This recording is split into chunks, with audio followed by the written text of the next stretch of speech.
एक गांव में एक चुड़ैल रहती थी जो गांव के एक हवेली में रहती थी। एक दिन उस चुड़ैल ने गांव के सभी लोगों को सताना शुरू कर दिया। धीरे धीरे पूरे गांव के लोग उससे परेशान रहने लगे। परेशान रहते रहते एक दिन पूरे गांव वालों ने निर्णय लिया कि वो उस भूत को भगाएंगे। भूत तो नहीं भागा, लेकिन पूरे गांव के लोग उस भूत से डरने लगे।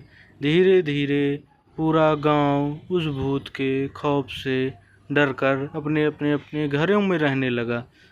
अपने अपने घरों में रहते रहते सभी लोग उस भूत के डर के मारे अपने घर से बाहर नहीं निकलते थे। एक दिन सभी ने निर्णय लिया कि उस भूत की हवेली के पास कोई नहीं आएगा न जाएगा।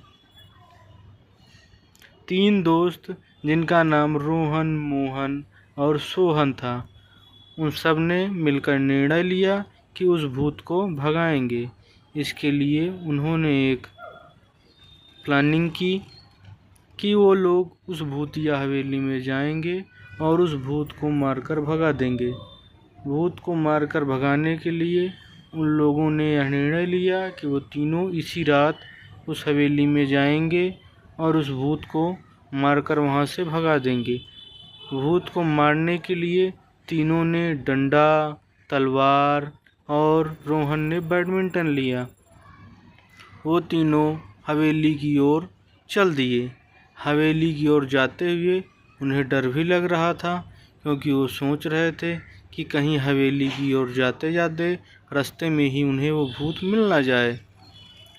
रोहन तो डर रहा था क्योंकि वो छोटा बच्चा था, लेकिन सोहन उसे बार बार समझा रहा था कि हमें डरने की कोई ज़रूरत नहीं, भूत हमारा कुछ नहीं कर पाएगा, क्योंकि भगवान हमारे साथ हैं और हम अच्छे लोग हैं। भूत बुरी आत्मा है जो हमारा कुछ नहीं कर पाएगी। वो तीनों धीरे धीरे हवेली की ओर बढ़ने लगे। हवेली की ओर बढ़ते बढ़ते वो लोग हवेली के अंदर चले गए। हवेली के अंदर जाते ही उस भूतिया चुड़ैल ने उनको डराना शुरू किया और उनसे कहने लगी कि यहाँ से भाग जाओ, नहीं मैं तुम सबको खा जाऊंगी, हा हा हा हा हा हा। उसके बाद वो तीनों, मोहन, रोहन और सोहन, डर के मारे भागने लगे। तभी सोहन ने कहा, नहीं हमारे पास गन है, हम इस चुड़ैल को डरा के भगा देंगे। फिर उन्होंने उस चुड़ैल को डराने के लिए अपने अपने औजार निकाल लिए। रोहन डंडा, मोहन बैडमिंटन और सोहन गन को लेकर खड़ा हो गया। चुड़ैल को भी डर लगने लगा कि कहीं ये तीनों मुझे मार ना दें, लेकिन चुड़ैल ने कहा कि तुम लोगों को, गांव वालों को मुझसे डरने की कोई ज़रूरत नहीं, मैं भी तुम्हारे जैसी हूँ, जैसे तुम हो वैसे मैं हूँ, मुझको कोई परेशान ना करे तो मैं किसी को परेशान नहीं करूँगी। यह कहते ही मोहन, रोहन और सोहन तीनों खुश हो गए और तीनों ने वादा किया कि वो कभी इस चुड़ैल को नहीं हराएंगे, न डराएंगे।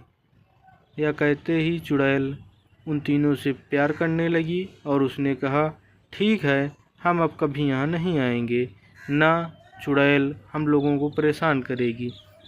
और वो तीनों फिर खुशी खुशी अपने अपने घर को चले गए।